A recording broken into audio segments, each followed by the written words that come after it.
find this shocking. John Tesh, Oprah, dating. All right. We'll get to that in just a second. You know, our next guest is a man of many hats who became a household name as host of the hugely popular program, Entertainment Tonight. Nowadays, when not touring as a famous musician, he's behind the mic speaking to 8 million Americans a day as host of his own radio show. Watch. As a 6-time Emmy-winning radio host and Grammy-nominated musician, John Tesh has orchestrated an amazing career. He initially shot to fame as host of Entertainment Tonight, where he spent 10 years reporting on all things Hollywood. And for the composer, the gamble paid off, earning 5 gold albums and a wildly popular television special, Live at Red Rocks. Recently, John decided to add one more thing to his resume, self-help guru. Over 8 million people tune in every day to the John Tesh Radio Show, a syndicated program in which he offers up on-the-air life coaching, giving listeners what he calls, quote, intelligence for your life. And it's a good show. Please welcome author of the New York Times bestseller, Intelligence for Your Life, John Tesh. Hi, John. How are you guys? Good to see you, brother. You too. You're so humble. You said, I feel like I've actually done something. Well, when you're watching that it was a very nice piece. I appreciate it. Don't you guys love that this show is live? Oh, yeah. You I know, yeah, because you're in charge. You can do anything you want. You can. You can curse and... You can blurt out things like you are dating Oprah. Oh, what's the story with that? You know, Oprah, I worked in Nashville, WSM, Channel 4. Oprah's at Channel 5. That's actually us covering, appropriately enough, we were covering local politics there. She was helping me with my IFB. She was 19, I was 21 at the time, and we went out to dinner a lot because we were really, really close friends.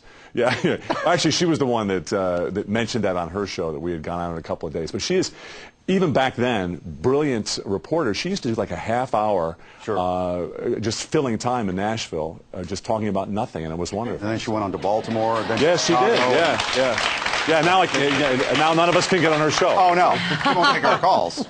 Certainly not. The radio show's really good, John. Congratulations. Thank you. It's great fun. What are the listeners, what are they talking about on the show in the last 24 hours? Well, first of all, we're on about 35 hours a week, and so we take a lot of phone calls, and we get thousands of emails actually every day. The one thing that keeps coming up right now is the money thing. Is what's going on? How am I going to protect? And how can I save right now?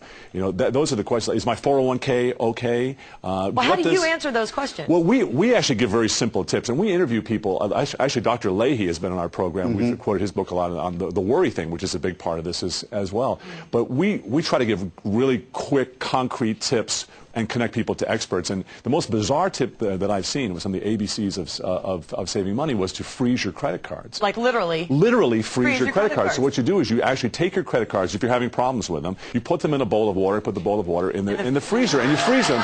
And I know that sounds ridiculous. That doesn't mess up the magnetic strip. That's it doesn't. Well, I haven't frozen mine yet, but it doesn't mess up the strip. But you're not allowed to microwave. That's one of the rules. You can't microwave. I need that card. But this is what a lot of people are talking about, is the fact that I don't know if you noticed, but 1,000 people a week are filing for bankruptcy in America because of they don't have health care.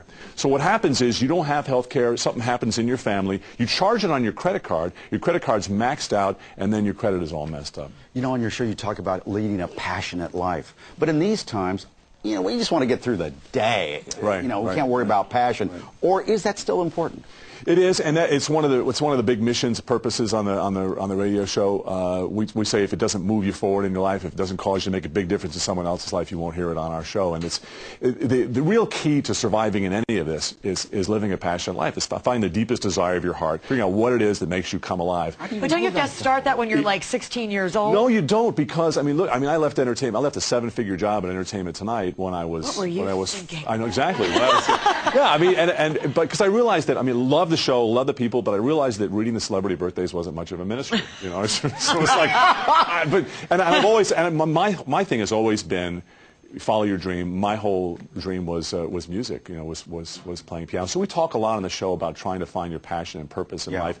It's hard right now when you're trying to figure out how to pay your bills. Yeah. But well, John, you have a great way to figure out what your passion is. You ask 5 questions. He's going to go to our website, mjshow.com, and give you those 5 questions you need to ask your friends, the people surrounding you. Good to have you here. Good to Thanks, finally my meet pleasure. you. An icon.